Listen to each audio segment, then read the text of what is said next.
से बोलिए श्री सत्यनारायण भगवान की जय। श्री सत्यनारायण कथा का उल्लेख स्कंद पुराण के रेवा खंड में मिलता है। श्री सत्यनारायण कथा में 5 अध्याय और 170 श्लोक हैं संस्कृत भाषा में। श्री सत्यनारायण भगवान की कथा में संकल्प को भूलना और प्रसाद का अपमान करना, यह 2 प्रमुख विषय हैं। सत्यनारायण भगवान की कथा के 5वें अध्याय में बताया गया है कि सत्य का पालन ना करने से कई प्रकार की समस्याएं आती है, इसलिए सदैव सत्य व्रत का पालन करना चाहिए। श्री सत्यनारायण भगवान की कथा भगवान श्री विष्णु के सत्यनारायण स्वरूप की महिमा और कृपा का वर्णन करती है। इसका श्रवण और पाठ जीवन में सुख, समृद्धि, शांति और हर प्रकार की समस्याओं से मुक्ति कामना के लिए किया जाता है। कथा के पीछे ऐसा विश्वास है कि सत्य की आराधना और भगवान की महिमा का गुणगान करने से भक्तों के सारे कष्ट दूर हो जाते हैं और उनके जीवन में सदैव सुख और समृद्धि बनी रहती है। तो दोस्तों, आज हम इसी विश्वास और श्रद्धा के साथ इस पवित्र कथा का आयोजन कर रहे हैं ताकि हम सब भगवान सत्यनारायण की कृपा हम पे और आपके सभी जीवन में बनी रहे, जिससे कि हम सभी के जीवन में सुख, शांति और समृद्धि का आगमन हो। अब हम सभी मिलकर भगवान की इस पावन कथा का श्रवण करते हैं और भगवान से प्रार्थना करते हैं कि वे हमारे सभी मनोरथ को पूर्ण करें। कथा से पहले हम सब भगवान सत्यनारायण का ध्यान करते हैं, जिनका स्वरूप शांति से पूर्ण है, जो शेषनाग पर शयन करते हैं और जिनकी नाभि में कमल है। वे देवताओं के ईश्वर हैं, जो समस्त संसार का आधार हैं, जो आकाश के समान असीमित हैं, जिनका रंग मेघ अर्थात बादलों के समान है और जिनका रूप शुभ है, जो श्री लक्ष्मी जी के पति हैं, जिनके नेत्र कमल के समान सुंदर हैं और जो योगियों के ध्यान में सदैव विराजमान रहते हैं। हम सब उन भगवान श्री विष्णु की वंदना करते हैं, जो संसार के सभी भयों का नाश करने वाले और समस्त लोकों के एकमात्र स्वामी हैं। तो प्रेम से बोलिए श्री सत्यनारायण भगवान की जय। श्री लक्ष्मी नारायण भगवान की जय। पौराणिक कथा के अनुसार एक समय नैमिषारण्य तीर्थ में शौनका आदि 88,000 ऋषियों ने श्री सूत जी से कहा कि हे प्रभु, इस कलयुग में वेग विद्या रहित मनुष्यों को प्रभु भक्ति में किस प्रकार मिलेगी और उनका उद्धार कैसे होगा। हे मुनिश्रेष्ठ, कोई ऐसा तप कहिए जिससे थोड़े समय में पुण्य प्राप्त होवे और मनवांछित फल मिले। ऐसी कथा को सुनने की हमारी इच्छा है। सर्वशास्त्र ज्ञाता श्री सूत जी बोले, वैष्णव में पूछ, आप सब में प्राणियों के हित की बात पूछी है। अब मैं उस श्रेष्ठ व्रत को आप लोगों से कहूँगा, जिस व्रत को नारद जी ने श्री लक्ष्मी नारायण भगवान से पूछा था और लक्ष्मीपति ने मुनि श्रेष्ठ नारद जी से कहा था। सो ध्यान पूर्वक सुनो। एक समय योगी राज नारद जी दूसरों के हित की इच्छा से अनेक लोकों में घूमते हुए मृत्यु लोक में आ पहुँचे, जहाँ अनेक योगियों में जन्मे हुए प्राय सभी मनुष्यों को अपने कर्मों के अनुसार अनेक दुखों से पीड़ित देखकर सोचा कि किस यत्न से करने से निश्चय ही प्राणियों के दुखों का नाश हो सकेगा। ऐसा मन में सोचकर देवर्षि मुनि श्री विष्णु को लोक को चले गए। वहाँ श्वेत वर्ण और 4 भुजाओं वाले देवों के इस नारायण को देखकर, जिनके हाथों में शंख, चक्र, गदा और पद्म थे तथा वरमाला पहने हुए थे, स्तुति करने लगे। हे भगवान, आप अत्यंत शक्ति से संपन्न हैं। मन तथा वाणी भी आपको नहीं पा सकती। आपका आदि मध्य अंत भी नहीं है। आप निर्गुण स्वरूप सृष्टि के आदि भूत और भक्तों के सभी भक्तों को नष्ट करने वाले हैं। आपको मेरा नमस्कार है। नारद जी से इस प्रकार की स्तुति को सुनकर भगवान श्री विष्णु जी बोले, हे मुनिश्रेष्ठ, आपके मन में क्या है? आपका किस काम के लिए आगमन हुआ है? निसंकोच कहिए। तब नारद मुनि बोले, हे प्रभु, मृत्यु लोक में सब मनुष्य अनेक योनियों में पैदा हुए हैं, अपने अपने कर्मों के द्वारा अनेक प्रकार के दुखों से दुखी हो रहे हैं। हे नाथ, यदि आप मुझ पर दया रखते हो तो बताइए कि उन मनुष्यों के सब दुख थोड़े से ही प्रयत्न करने से कैसे दूर हो सकते हैं। तब श्री भगवान विष्णु जी बोले, हे नारद, मनुष्यों के भलाई के लिए तुमने बहुत ही अच्छी बात पूछी है। जिस प्रकार के काम करने से मनुष्य मोह से छूट जाता है, वह मैं तुमसे कहता हूँ, सुनो। बहुत ही पुण्य देने वाला स्वर्ग तथा मृत्यु लोक दोनों में दुर्लभ एक अत्यंत उत्तम व्रत है। आज मैं प्रेमवश होकर तुमसे कहता हूँ, श्री सत्यनारायण भगवान का यह व्रत अच्छी तरह विधि पूर्वक करके मनुष्य धरती पर आयु पर्वत सुख भोग कर अपने मोक्ष को प्राप्त होता है। श्री भगवान के वचन सुनकर श्री नारद जी बोले, हे भगवान, उस व्रत का क्या फल है, क्या विधान है और किसने यह व्रत किया और किस दिन यह व्रत करना चाहिए, विस्तार पूर्वक कहिए। तब भगवान विष्णु जी बोले, हे नारद, दुख शोक आदि को दूर करने वाला, धन धान्य को बढ़ाने वाला, सौभाग्य तथा संतान देने वाला, यह सब स्थानों पर विजय करने वाला, भक्ति और श्रद्धा के साथ किसी भी दिन मनुष्य श्री सत्यनारायण की प्रातः काल के समय ब्राह्मणों और बंधुओं के साथ धर्मपरायण होकर पूजा करें। भक्ति भाव से नैवेद्य, केले का फल, शहद, घी, दूध और गेहूं का आटा, सवाया लेवे गेहूं के अभाव में साठी का चूर्ण भी ले सकते हैं और सब पदार्थों को भगवान को अर्पण देवे तथा बंधुओं सहित ब्राह्मणों को भोजन करावें।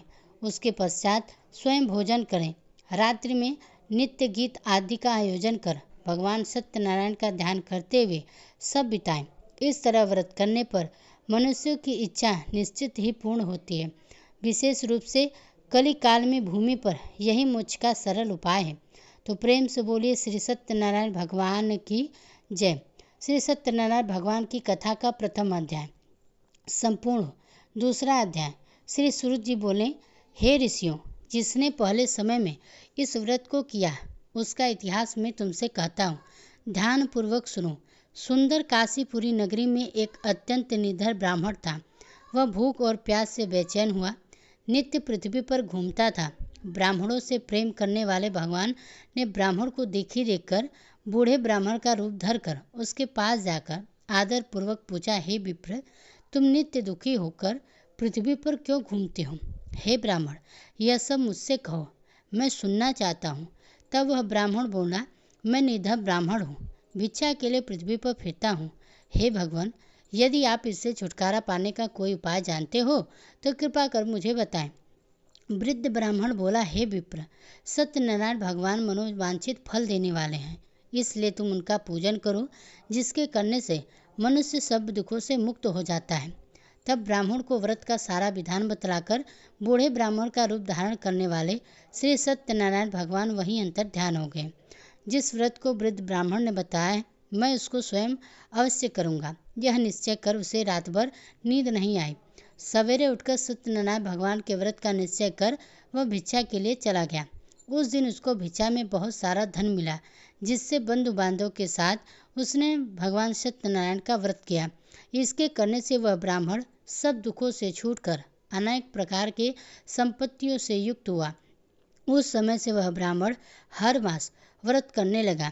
इस तरह सत्यनारायण भगवान के व्रत को जो भी करेगा वह मनुष्य सब दुखों से छूट जाएगा। इस तरह नारद जी से सत्यनारायण भगवान का कहा हुआ यह व्रत मैंने तुमसे कहा। हे विप्रो, अब मैं और क्या कहूँ? तब ऋषिगण बोले, हे मुनीश्वर, संसार में इस ब्राह्मण से सुनकर किस किस ने इस व्रत को किया, हम वह भी सब सुनना चाहते हैं, इसलिए हमारे मन में अत्यंत ही जिज्ञासा हो रही है। श्री सूत जी बोले, हे ऋषियों, जिसने इस व्रत को किया वह सब भी सुनो। एक समय वह ब्राह्मण धन और ऐश्वर्य के अनुसार बंधु बांधव के साथ व्रत करने को तैयार हुआ। उसी समय एक लकड़ी बेचने वाला बूढ़ा आदमी आया और बाहर लकड़ियों को रखकर ब्राह्मण के मकान में गया। प्यास से दुखी लकड़हारा उनको व्रत करते देखकर ब्राह्मण को नमस्कार करके कहने लगा, यह आप क्या कर रहे हैं? इसके करने से क्या फल मिलता है? कृपा करके मुझे बताइए। ब्राह्मण ने कहा, सब मनोरथ को पूर्ण करने वाला यह सत्यनारायण भगवान का व्रत है। इसकी ही कृपा से मेरे यहाँ धन धान आदि की वृद्धि हुई। ब्राह्मण से इस व्रत के बारे में जानकर लकड़हारा अत्यंत ही प्रसन्न हुआ। चरणामृत लेकर प्रसाद ग्रहण करने के बाद वह अपने घर को गया। अगले दिन लकड़हारे ने अपने मन में इस प्रकार का संकल्प किया कि आज गांव में लकड़ी बेचने से जो भी धन मिलेगा उसी से श्री सत्यनारायण भगवान का उत्तम व्रत करूंगा। ऐसा मन में निश्चय कर वह बूढ़ा आदमी लकड़ियां अपने सिर पर रखकर जिस नगर में धनवान लोग रहा करते थे ऐसे सुंदर नगर में गया। उस दिन वहां पर उसे उन लकड़ियों का दाम पहले से चौगुना मिला। तब वह लकड़ा दाम लेकर बहुत ही प्रसन्न होकर पके केले, शक्कर, घी, दूध, दही और गेहूं का चूर्ण इत्यादि सत्यनारायण भगवान के व्रत की कुल सामग्रियों को लेकर अपने घर गया। फिर उसने अपने परिवारजनों को बुलाकर विधि के साथ भगवान का पूजन तथा व्रत किया। उस व्रत के पुण्य प्रभाव से वह बूढ़ा लकड़हारा धन पुत्र आदि से युक्त हुआ और संसार के समस्त सुख को भोग कर अंत में वैकुंठ लोक को चला गया। श्री सत्यनारायण भगवान की जय। श्री सत्यनारायण व्रत कथा दूसरा अध्याय संपूर्ण। तीसरा अध्याय। श्री सूत जी बोले, हे श्रेष्ठ मुनियों, अब आगे की कथा कहता हूँ, सुनो। पहले समय में उल्कामुख नाम का एक बुद्धिमान राजा रहा करता था। वह सत्यवक्ता और जितेंद्रिय था। प्रतिदिन देव स्थानों पर जाता और गरीबों को धन देकर उनके कष्ट दूर करता था। उसकी पत्नी कमल के समान मुख वाली सती साध्वी थी। पुत्र प्राप्ति के भद्र लालसा से नदी तट पर उन दोनों ने सत्यनारायण भगवान का व्रत किया। उस समय वहाँ एक साधु नामक वैश्य आया। उसके पास व्यापार के लिए बहुत सारा धन था। वह नाव को किनारे पर ठहराकर राजा के पास आ गया और राजा को व्रत करते देखकर विनय के साथ पूछने लगा, हे राजन, भक्ति युक्त चित्त से यह आप क्या कर रहे हैं? मेरी सुनने की इच्छा है, सो आप मुझे यह बतलाइए। तब राजा बोला, हे वैश्य, अपने बांधों के साथ पुत्र आदि की प्राप्ति के लिए यह महाशक्तिमान नारायण भगवान का व्रत है और पूजन मैं कर रहा हूँ। राजा के वचन को सुनकर साधु आदर से बोला, हे राजन, मुझसे भी इसका सब विधान कहो। मैं भी आपके कहे अनुसार इस व्रत को अवश्य ही करूँगा। मेरी भी कोई संतान नहीं है और मुझे विश्वास है कि इसको व्रत के करने से निश्चय ही मुझे संतान की प्राप्ति होगी। तब राजा से सब विधान सुनकर व्यापारी निवृत्त होकर वह आनंद के साथ अपने घर को गया। साधु ने अपनी स्त्री को संतान देने वाले इस व्रत को सुनाया और मन में प्रण किया कि जब मेरे यहाँ संतान होगी तब मैं इस व्रत को करूँगा। साधु ने ऐसे वचन अपने पत्नी लीलावती से कहे।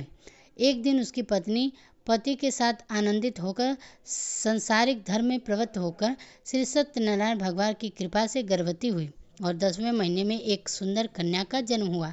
वह कन्या दिनों दिन इस तरह बढ़ने लगी जैसे शुक्ल पक्ष का चंद्रमा बढ़ता है। कन्या का नाम कलावती रखा गया। तब लीलावती ने मीठे शब्दों में अपने पति से कहा कि स्वामी, जो आपने संकल्प किया था कि मैं संतान होने पर श्री सत्यनारायण भगवान का व्रत करूँगा, अब आप उसे करिए। तब साधु बोला, हे प्रिय, इसके विवाह पर करूँगा। इस प्रकार अपनी पत्नी को आश्वासन देकर वह नगर को चला गया। अब कलावती अपने पिता के घर में रहकर बड़ी हो रही थी। एक दिन साधु ने उस नगर में सखियों के साथ अपनी पुत्री को देखा तो तुरंत दूत को बुलाकर कहा कि पुत्री के लिए कोई सुयोग्य वर देखकर लाओ। साधु की आज्ञा पाकर दूत कंचन नगर पहुंचा और वहां पर बहुत खोजकर बहुत देखभाल कर कन्या के लिए सुयोग्य वरित पुत्र को ले आया। उस सुयोग्य पुरुष को देखकर साधु ने अपने बंधु बांधव सहित प्रसन्नचित्त होकर अपनी पुत्री का विवाह उसके साथ कर दिया। किंतु दुर्भाग्य से विवाह के समय भी वह उस व्रत को करना भूल गया। तब श्री सत्यनारायण भगवान क्रोधित हो गए और साधु को श्राप दे दिया कि तुम्हें दारुण दुख प्राप्त होगा। अपने कार्य में कुशल साधु वैश्य अपने जमाता सहित समुद्र के समीप स्थित रत्नपुर नगर में गया और वहां दोनों ससुर जमाई चंद्रकेतु राजा के उस नगर में व्यापार करने लगे। एक दिन भगवान सत्यनारायण की माया से प्रेरित होकर कोई चोर राजा का धन चुराकर भागा जा रहा था, किंतु राजा के दूतों को आता देखकर चोर घबराकर भागते हुए धन को वहीं छुपाकर छोड़कर चले गए जहां वे सास और ससुर और जमाई ठहरे हुए थे। जब दूतों ने उन साधु को वैश्य के पास राजा के धन को रखा हुआ देखा तो वे उन्हीं को चोर समझकर दोनों को बांधकर ले गए। राजा के पास जाकर वे बोले, हे राजन, यह दो चोर हम पकड़ कर लाए हैं, देखकर आज्ञा दीजिए। तब राजा की आज्ञा से उनको कठोर कारावास में डलवा दिया गया और उनका सब धन छीन लिया गया। सत्यनारायण भगवान के श्राप के कारण साधु वैश्य की पत्नी और पुत्री भी इधर घर में बहुत ही दुखी व रहने लगे। उनके घर पे जो भी धन रखा हुआ था चोर चुरा कर ले गए। शारीरिक और मानसिक पीड़ा तथा भूख प्यास से अति दुखी होकर अन्न की चिंता में कलावती एक दिन ब्राह्मण के घर गई वहाँ उसने सत्यनारायण भगवान का व्रत होते हुए देखा। फिर कथा सुनी और प्रसाद ग्रहण करके रात होने पर वह घर आई। तब उसकी माता ने कलावती से पूछा, हे पुत्री, तू अब तक कहाँ रही और तेरे मन में क्या है? कलावती कहने लगी, माते, मैंने एक ब्राह्मण के घर पर श्री सत्यनारायण भगवान का व्रत होते देखा। कन्या के ऐसे वचन सुनकर लीलावती भगवान के पूजन की तैयारी करने लगी। लीलावती परिवार और बंधुओं सहित श्री सत्यनारायण भगवान का पूजन किया और वर मांगा कि मेरे पति और दामाद शीघ्र घर आ जाएं। साथ ही प्रार्थना की कि हम सबका अपराध क्षमा करो। सत्यनारायण भगवान इस व्रत से संतुष्ट हो गए और राजा चंद्रकेतु को स्वप्न में दर्शन देकर कहा, हे राजन, तुमने जिन दोनों वैश्य को बंदी बनाकर रखा है वे निर्दोष हैं। उन्हें प्रातः काल ही छोड़ दो। उनका सब धन जो तुमने लिया है उन्हें वापस लौटा दो, नहीं तो मैं तेरा धन, राज्य, पुत्र आदि सब कुछ नष्ट कर दूंगा। राजा के ऐसे वचन सुनकर भगवान अंतर्ध्यान हो गए। प्रातःकाल राजा चंद्रकेतु ने सभा में अपना स्वप्न सुनाया। फिर दोनों वरिष्ठ पुत्रों को कैद से मुक्त कर दिया। सभा में बुलाए दोनों ने आते ही राजा को नमस्कार किया। राजा मीठे वचनों से बोला, महानुभाव, तुम्हें दैवश ऐसा कठिन दुख प्राप्त हुआ है, अब तुम्हें कोई भय नहीं है। ऐसा कहकर राजा ने उनको नए नए वस्त्र आभूषण पहनाए। उनका जितना धन लिया था उससे दोगुना धन देकर आदर सहित विदा कर दिया। तब वे दोनों वैश्य अपने घर को चले गए। श्री सत्यनारायण भगवान की जय। श्री सत्यनारायण व्रत कथा का 3रा अध्याय संपूर्ण। 14 अध्याय। श्री सूत जी बोले, साधु बनिया मंगलचारण कर और ब्राह्मणों को धन देकर अपने नगर के लिए चल पड़ा। साधु के कुछ दूर जाने पर इधर भगवान सत्यनारायण की उसकी सत्यता की परीक्षा लेने के विषय में जिज्ञासा हुई। तब वे एक दंडी का वेश बनाकर उस बनिए के सामने आ गए और पूछा, साधु, तुम्हारी नाव में क्या भरा है? तब धन के मध्य में चूर दोनों महाजनों ने अवहेलना पूर्वक हंसते हुए कहा, दंडी सन्यासी, क्यों पूछ रहे हो? क्या कुछ मुद्रा लेने की इच्छा है? हमारी नाव में तो लता और पत्ते आदि भरे हुए हैं। उनकी ऐसी निष्ठुर वाणी सुनकर दंडी वेश में भारी भगवान बोले, तुम्हारी बात सच हो जाए। ऐसा कहकर दंडी सन्यासी का रूप धारण किए भगवान कुछ दूर जाकर समुद्र के समीप बैठ गए। इधर दंडी के चले जाने पर नित्य क्रिया करने के बाद उतराई हुई यानी जल में ऊपर की ओर उठी हुई नौका को देखकर साधु अत्यंत आश्चर्य में पड़ गया और नाव में लता और पत्ते देखकर मूर्छित होकर पृथ्वी पर गिर पड़ा। होश आने पर वरिष्ठ पुत्र चिंतित हो गया। तब उसके दामाद ने इस प्रकार कहा कि पिताजी, आप शोक क्यों करते हैं? दंडी ने श्राप दिया है। इस स्थिति में वे ही चाहे सब कुछ कर सकते हैं, इसमें संशय नहीं है। अतः उन्हीं की शरण में हमको चलना चाहिए और वही मन की इच्छा पूर्ण होगी। दामाद की बात को सुनकर वह साधु बनिया उनके पास गया और वहां दंडी को देखकर उसने भक्ति पूर्वक उन्हें प्रणाम किया तथा आदर पूर्वक कहने लगा, आपके सम्मुख मैं जो ने कहा असत्य भाषण रूप कर मेरे उस अपराध को क्षमा कीजिए। ऐसा कहकर बार बार प्रणाम करके वह महान शोक से व्याकुल हो गया। दंडी ने उस बनिया को रोते हुए देखकर कहा, हे मूर्ख, रो मत, मैं तेरी बात को सुनी। मेरी पूजा से उदासीन होने के कारण तथा मेरी आज्ञा से ही तुमने बार बार दुख प्राप्त किया।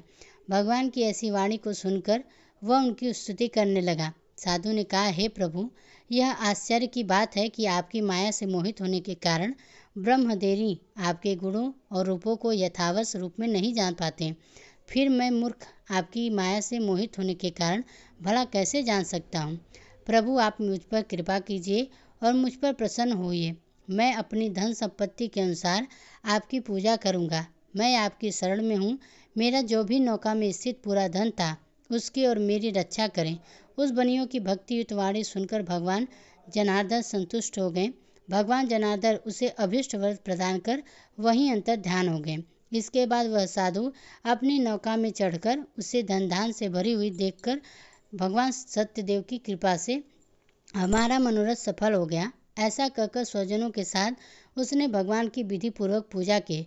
भगवान श्री सत्यनारायण की कृपा से वह आनंद से परिपूर्ण हो गया और नाव को प्रयत्न पूर्वक संभाल कर उसने अपने देश के लिए प्रस्थान किया। साधु बनिया ने अपने दामाद से कहा, वह देखो, मेरी रत्नपुरी नगरी दिखाई दे रही है। इसके बाद उसने अपने घर में रक्षक दूत को अपने आने का समाचार देने के लिए अपनी नगरी में भेजा। उसके बाद उस दूत ने नगर में जाकर साधु की पत्नी को हाथ जोड़कर प्रणाम किया और उसके लिए अभीष्ट बात की। सेठ जी अपने दामाद और बंधु वर्ग के साथ बहुत सारे धन धान्य से संपन्न होकर नगर के निकट पधार गए हैं।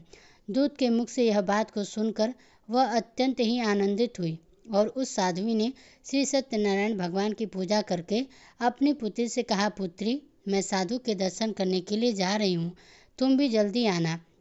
माता का ऐसा वचन सुनकर व्रत को समाप्त करके प्रसाद का परित्याग करके कलावती भी अपने पति के दर्शन करने के लिए चल पड़ी। इससे भगवान सत्यनारायण रुष्ट हो गए और उन्होंने उसके पति को तथा नौका को धन के साथ हरण करके जल में डुबो दिया। इसके बाद कलावती कन्या अपने पति को ना देखकर महान शोक से रुदन करती हुई पृथ्वी पर गिर पड़ी। नाव का आदर्श नगर भयभीत मन में साधु बनियों ने सोचा, यह क्या आश्चर्य हो गया। नाव का संचालन करने वाले भी सभी चिंतित हो गए। इसके बाद वह लीलावती भी कन्या को देखकर दुख से व्याकुल हो गई और अत्यंत दुख से विलाप करती हुई अपने पति से इस प्रकार बोली, स्वामी, अभी अभी नौका के साथ वह अदृश्य कैसे हो गया। न जाने किस देवता की अपेक्षा से वह नाव हरण कर ली गई, या फिर सत्यनारायण भगवान के महात्म्य के भला कौन जान सकता है। ऐसा कहकर वह अपने परिवारजनों के साथ विलाप करने लगी और कलावती कन्या को गोद में लेकर रोने लगी। कलावती भी अपने पति के नष्ट हो जाने पर दुखी हो गई और पति की पादु को लेकर अपने अनुग्रह करने के लिए उसने मन में निश्चय किया। कन्या के इस प्रकार के आचरण को देखकर पत्नी सहित वह धर्म के साधु बन्या अत्यंत शोकाकुल व्याकुल हो गया और सोचने लगा, या तो भगवान सत्यनारायण ने यह अपहरण किया है या फिर हम सभी भगवान सत्यदेव की माया से मोहित हो गए हैं। अपने धन की शक्ति के अनुसार मैं भगवान श्री सत्यनारायण की पूजा करूंगा। तब सभी को बुलाकर इस प्रकार करने कहकर उसने अपने मन की इच्छा प्रकट की और बारंबार भगवान सत्यदेव को दंडवत प्रणाम किया। इससे दिनों के परिपालन भगवान सत्यदेव प्रसन्न हो गए। भक्त वत्सल भगवान ने कृपापूर्वक आकाशवाणी की कि तुम्हारी कन्या प्रसाद छोड़कर अपने पति को देखने चली आई। निश्चय ही इस कारण उसका पति अदृश्य हो गया। यदि घर जाकर यह प्रसाद ग्रहण करके वापस आए तो हे साधु बनिया, तुम्हारी पुत्री पति को प्राप्त करेगी, इसमें संशय नहीं है। कलावती ने यह भी दिव्य आकाशवाणी सुनी तो वह शीघ्र ही अपने घर गई और उसने प्रसाद ग्रहण किया। वापस आकर उसने अपने परिवारजनों और अपने पति को देखा। तब कलावती कन्या ने अपने पिता से कहा, पिताजी, अब तो घर चलिए, देरी क्यों कर रहे हैं। कन्या की बात को सुनकर वर्णित पुत्र संतुष्ट हो गया और विधि विधान से भगवान सत्यनारायण का पूजन करके धन और बंधु बांधव के साथ उसने अपने घर को चला गया। इसके बाद पूर्णिमा और संक्रांति पर्वों पर भगवान सत्यनारायण का पूजन करते हुए इस लोक में सुख भोग कर अंत में वह सत्यपुर बैकुंठ लोक को चला गया। तो प्रेम से बोलिए श्री सत्यनारायण भगवान की जय। श्री सत्यनारायण भगवान का व्रत कथा चौथा अध्याय संपूर्ण। पांचवा अध्याय। श्री सूत जी बोले, श्रेष्ठ मुनियों, अब इसके बाद मैं दूसरी कथा कहूँगा, आप लोग ध्यानपूर्वक सुनिए। अपनी प्रजा का पालन करने में तत्पर तुंगध्वज नामक एक राजा था। उसने सत्यदेव के प्रसाद का परित्याग करके दुख प्राप्त किया। एक बार वह वन में बहुत से पशुओं का मारकर वट वृक्ष के नीचे आया। वहाँ उसने देखा कि गोपगण बंधु बांधव के साथ संतुष्ट होकर भक्तिपूर्वक भगवान सत्यदेव की पूजा कर रहे थे। राजा यह देखकर भी अहंकारवश ना तो वहाँ गया और ना ही उसने भगवान सत्यनारायण को प्रणाम किया। पूजन के बाद सभी गोपगण भगवान का प्रसाद राजा के समीप रखकर वहाँ से लौट गए और इच्छानुसार उन सभी ने भगवान का प्रसाद ग्रहण किया। इधर राजा को प्रसाद का परित्याग करने पर बड़ा ही दुख मिला। उसका संपूर्ण धन धान्य और सभी सौपुत्र नष्ट हो गए। राजा ने मन में यह निश्चय किया कि अवश्य ही भगवान सत्यनारायण ने हमारा नाश कर दिया, इसलिए मुझे वहाँ जाना चाहिए जहाँ श्री सत्यनारायण का पूजन हो रहा था। ऐसा मन में निश्चय करके वह राजा गोपगणों के समीप गया और उसने गोपगणों के साथ भक्ति श्रद्धा से युक्त होकर विधि पूर्वक भगवान सत्यदेव की पूजा की। भगवान सत्यदेव की कृपा से वह पुनः धन्य और पुत्रों सहित संपन्न हो गया तथा इस लोक से सभी सुखों को भोग कर अंत में सत्यपुर बैकुंठ लोक को प्राप्त हुआ। श्री सूत जी कहते हैं, जो व्यक्ति इस परम दुर्लभ श्री सत्यनारायण के व्रत को करता है और पूर्णम तथा फल प्रदायिनी भगवान की कथा को भक्ति युक्त होकर सुनता है, उसे भगवान सत्यनारायण की कृपा से धन्य दान आदि की प्राप्ति होती है। दरिद्र धनवान हो जाता है, बंधन में पड़ा हुआ बंधन से मुक्त हो जाता है, डरा हुआ व्यक्ति भय मुक्त हो जाता है। यह सत्य बात है, इसमें संशय नहीं है। इस लोक में वह सभी इच्छित फलों को भोग कर अंत में सत्यपुर वैकुंठ लोक को प्राप्त हो जाता है। हे ब्राह्मणों, इस प्रकार मैंने आप लोगों से भगवान सत्यनारायण के व्रत को कहा, जिसे करके मनुष्य सभी दुखों से मुक्त हो जाता है। कलयुग में तो भगवान सत्यदेव की पूजा विशेष फल प्रदान करने वाली है। भगवान विष्णु को ही कुछ लोग काल, कुछ लोग सत्य, कोई ईश और कोई सत्यदेव तथा दूसरे लोग सत्यनारायण नाम से कहेंगे। अनेक रूप धारण करके भगवान सत्यनारायण सभी का मनोरथ सिद्ध करते हैं। कलयुग में सनातन भगवान विष्णु ही सत्यवत रूप धारण करके सभी का मनोरथ पूर्ण करने वाले होंगे। हे श्रेष्ठ मुनियों, जो व्यक्ति नित्य भगवान सत्यनारायण की इस व्रत कथा को पढ़ता है या सुनता है, भगवान सत्यनारायण की कृपा से उसके सभी पाप नष्ट हो जाते हैं। हे मुनीश्वर, पूर्व काल में जिन लोगों ने भगवान सत्यनारायण का व्रत किया था, उसके अगले जन्म का वृत्तांत कहता हूँ, आप लोग सुनिए। महान प्रजा संपन्न सतानंद नाम के ब्राह्मण सत्यनारायण व्रत करने के प्रभाव से दूसरे जन्म में सुदामा नामक ब्राह्मण हुए। उस जन्म में भगवान श्री कृष्ण का ध्यान करके उन्होंने मोक्ष प्राप्त किया। लकड़हारा भील गोह का राजा हुआ और अगले जन्म में उसने भगवान श्री राम की सेवा करके मोक्ष प्राप्त किया। महाराज उल्कामुख दूसरे जन्म में राजा दशरथ हुए। उन्होंने श्री रंग नाम की पूजा करके अंत में वैकुंठ को प्राप्त किया। इस प्रकार धार्मिक और सत्यवत साधु पिछले जन्म में सत्यव्रत के प्रभाव से अपने दूसरे जन्म में मोरध्वज नामक राजा हुआ। उसने आर्य से चेतक अपने पुत्र की आतिथ्य भगवान विष्णु को अर्पित कर मोक्ष प्राप्त किया। महाराज तुंगध्वज जन्मांतर में स्वयंभू हुए और भागवत संपत्ति संपूर्ण कार्यों का अनुष्ठान करके वैकुंठ लोक को प्राप्त हुए। गोपगढ़ जो थे वे सब जन्मांतर के ब्रजमंडल में निवास करने वाले गोप हुए और सभी राक्षसों का संहार करके उन्होंने भी भगवान का सारस्वत धाम गोलोक को प्राप्त किया। तो प्रेम से बोले श्री सत्यनारायण भगवान की जय, श्री लक्ष्मी नारायण भगवान की जय। तो दोस्तों, आशा करते हैं कि आज की यह कथा आपको पसंद आई होगी। पसंद आई हो तो वीडियो को लाइक कीजिएगा। इसी तरह की व्रत कथाओं को सुनने के लिए हमारे चैनल को सब्सक्राइब जरूर कीजिएगा।